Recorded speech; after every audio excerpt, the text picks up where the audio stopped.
Sir speaker sir ఒకటే నిమిషంలో మా నిరసన చెప్పి బయటకు వెళ్ళిపోతాం. I don't want to waste the time. ఎందుకంటే ఇందులో సిగ్నేటరీ కాకపోయినా మీరు సాంబశివరావు గారికి అవకాశం ఇస్తారు. అక్కడ సభా సమయం వృధా కాదు. మాకు సరి అయిన సమాధానం రాలేదని మేము అడుగుతామంటే మా గొంతు నొక్కడానికి మాత్రం సభా సమయం మీకు అడ్డం వస్తున్నది. అయితే అధ్యక్ష, గౌరవనీయ మంత్రివర్యులు, గౌరవ ముఖ్యమంత్రి గారు. స్పీకర్ సార్, హరీష్ రావు గారు దాదాపుగా 2004-05 సంవత్సరం నుంచి శాసనసభ్యుడిగా ఈ సభలో కొనసాగుతున్నారు. 2014 నుంచి 2023 వరకు వారు మంత్రిగా కొనసాగినరు. వారికి లెజిస్లేటివ్ అఫేర్స్ మినిస్టర్గా కూడా పనిచేసిన అనుభవం ఉంది. చైర్ మీద ఆరోపణలు చేయడం ఏ సభ్యుడికి తగదు. వినండి. ఎందుకు అంటే ఇది ప్రాధాన్యతతో కూడుకున్న సమస్య.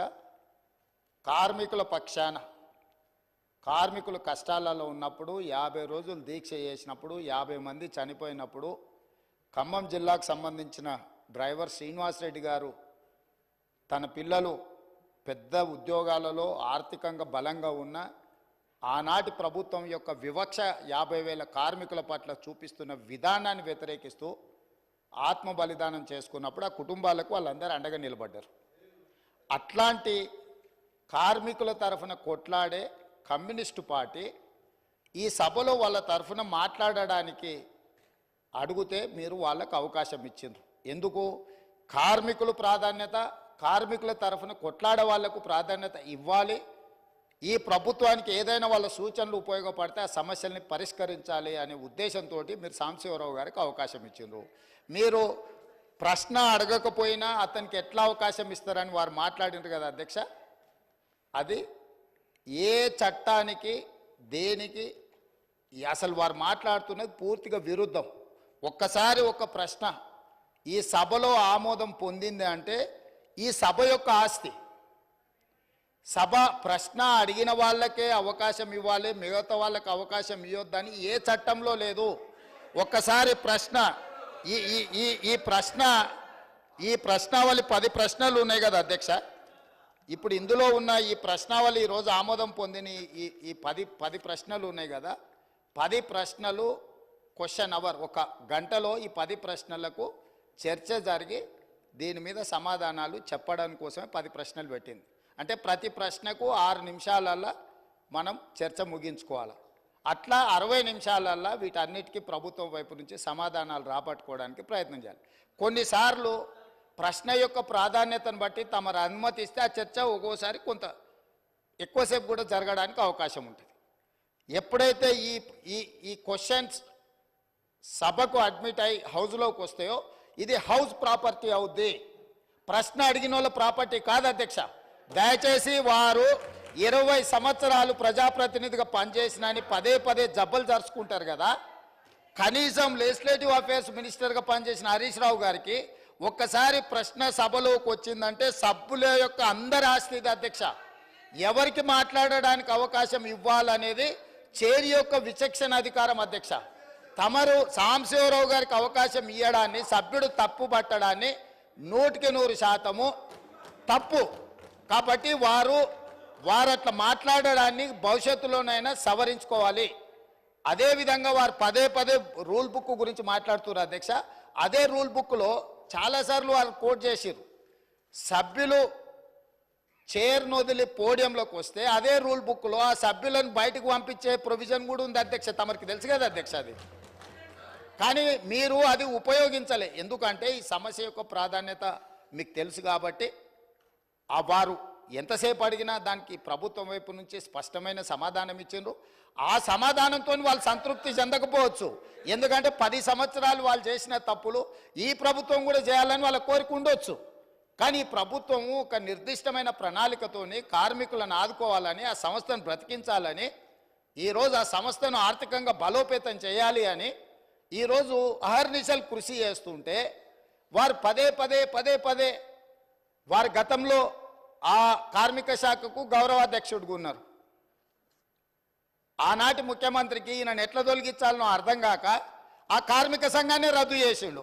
ఎందుకంటే ఈయనను తొలగించాలంటే ఏం చేయాలనో తెలియక వాళ్ళ అంతర్గత సమస్యలు వాళ్ళ ఇష్టం, వాళ్ళ కుటుంబ సమస్యలు వాళ్ళు ఏమైనా కొట్లాడుకొని, కానీ ఆ కార్మిక సంఘాలనే రద్దు చేసింది వాళ్ళ అధ్యక్ష.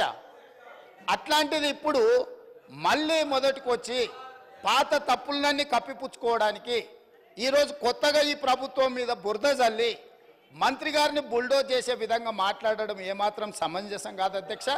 చివరిగా నా సూచన ఒకటే సభ్యులందరికీ, ఎందుకంటే ఇక్కడ దాదాపుగా 119లో 60కి పైగా మొదటిసారి ఎన్నికైన సభ్యులు ఉన్నారు. ఆ సభ్యులు ఏమనుకుంటారు వారు మాట్లాడింది విని? హరీష్ రావు గారికి 20 సంవత్సరాల అనుభవం ఉన్నది, ప్రశ్న వేసిన వాళ్ళే సప్లిమెంటరీ క్వశ్చన్స్ అడగాలనేమో అని ఈ సభ్యులందరూ కూడా తప్పుగా అర్థం చేసుకునే అవకాశం ఉంది. అందుకే మా నూతన సభ్యులకు నేను చెప్తున్నా, ఒక్కసారి క్వశ్చన్ హౌస్లో అడ్మిట్ అయిందంటే ఆ క్వశ్చన్ అనేది హౌస్ ప్రాపర్టీ. ఈ హౌస్లో ఏ సభ్యుడైనా కూడా సప్లిమెంటరీ క్వశ్చన్ అడగడానికి అవకాశం ఉంది. సప్లిమెంటరీ క్వశ్చన్ అడిగినప్పుడు స్పీకర్ అనుమతిస్తే ఎవరైనా మాట్లాడడానికి అవకాశం ఉంది. కాబట్టి మా నూతన సభ్యులకు కూడా నేను చెప్తున్నా, ప్రశ్న సభలోకి వచ్చిందంటే ఇది హౌస్ ప్రాపర్టీ, కాబట్టి సభను తప్పుదోవ పట్టించే ప్రయత్నం చేయొద్దని చెప్పి వారికి సూచన చేస్తున్నా అధ్యక్ష. Question hour is over. Remaining questions are postponed. All papers are placed and laid on the table of House. వాయిదా ప్రతిపాదనలు శ్రీ పాల్వాయి హరీష్ బాబు గారు. ఇటీవల కురిసిన నిరంతర వర్షాల వలన గోదావరి మరియు దాని ఉపనదుల వరదల వలన తెలంగాణ రాష్ట్రంలోని కుమ్రం భీం, ఆసిఫాబాద్, మంచిర్యాల్, భూపాల్పల్లి, ములుగు, ఖమ్మం మరియు భద్రాద్రి కొత్తగూడెం మొదలగు జిల్లాలలో జరిగిన పంట నష్టం గురించి చర్చించాలని కోరుతూ ఇచ్చిన వాయిదా ప్రతిపాదనను తిరస్కరించడమైనది. వాయిదా ప్రతిపాదన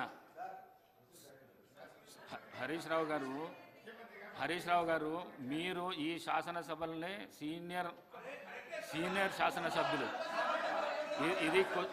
ఇది క్వశ్చన్ అవర్. ఇది సార్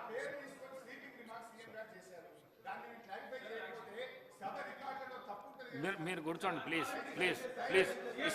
ఇస్తా అవకాశం ఇస్తా, కూర్చోండి ప్లీజ్. మిమ్మల్ని చూసి కొత్త సభ్యులంతా నేర్చుకుంటారు హరీష్ రావు గారు. ప్లీజ్ నేను ఇస్తా, కూర్చోండి. వాయిదా ప్రతిపాదన శ్రీ కె తారక రామారావు గారు మరియు ఇతరులు నిరుద్యోగులకు జాబ్ క్యాలెండర్ ప్రకటనతో పాటు ఇతర న్యాయపరమైన డిమాండ్ల పరిష్కారం గురించి చర్చించాలని కోరుతూ ఇచ్చిన వాయిదా ప్రతిపాదన తిరస్కరించడమైనది. సంతాప ప్రతిపాదనలు. ఉమ్మడి వరంగల్ జిల్లాలోని చెన్నూరు శాసనసభ నియోజకవర్గం మాజీ సభ్యులు డాక్టర్ నెమరు గుమ్మల సుధాకర్ రావు గారి మృతి పట్ల ఈ సభ తీవ్ర సంతాపాన్ని వ్యక్తం చేస్తూ శోకార్దులైన వారి కుటుంబ సభ్యులకు తన ప్రగాఢ సానుభూతిని తెలియజేస్తుంది.